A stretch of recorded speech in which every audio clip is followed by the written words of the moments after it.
शेर के द्वार से कि ताले अपने आप खुलकर दरवाजा खुल गया।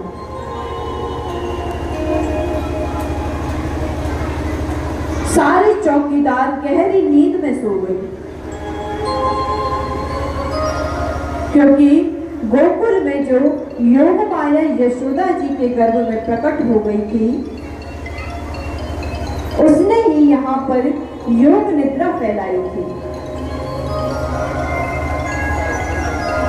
रिमझिम रिमझिम वर्षा होने लगी। इंद्रदेव सेवा दान कर रहे थे और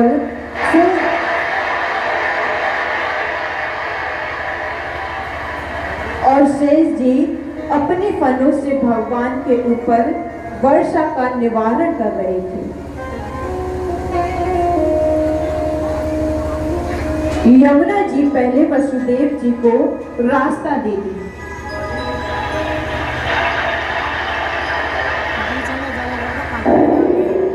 फिर बाद वह बढ़ने लग जाते हैं।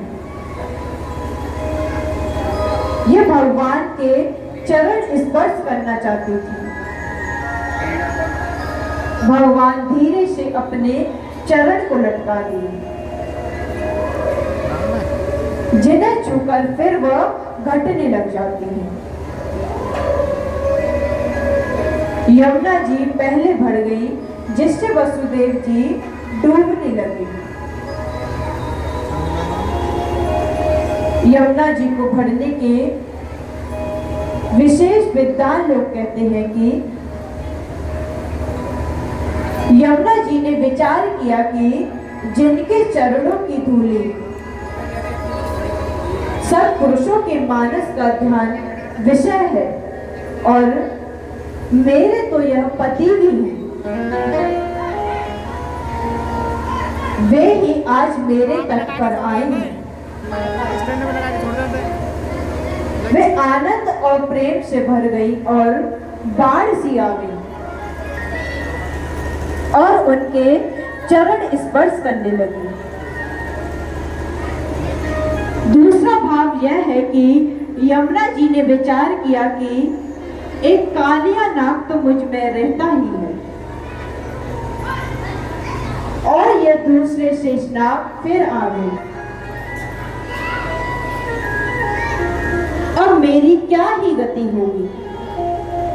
यह सोचकर यमुना जी जल के थपेड़े मस्तक पर भगवान के लेने लगी।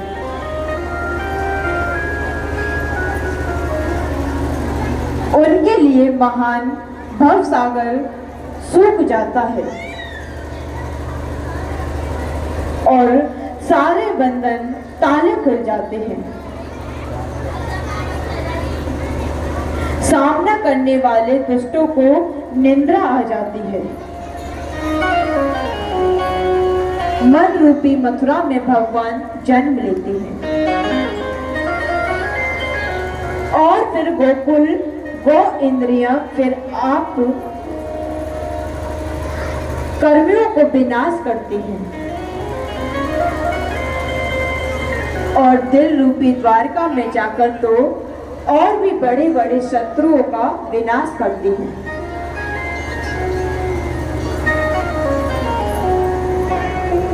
मन मथुरा दिल द्वारका,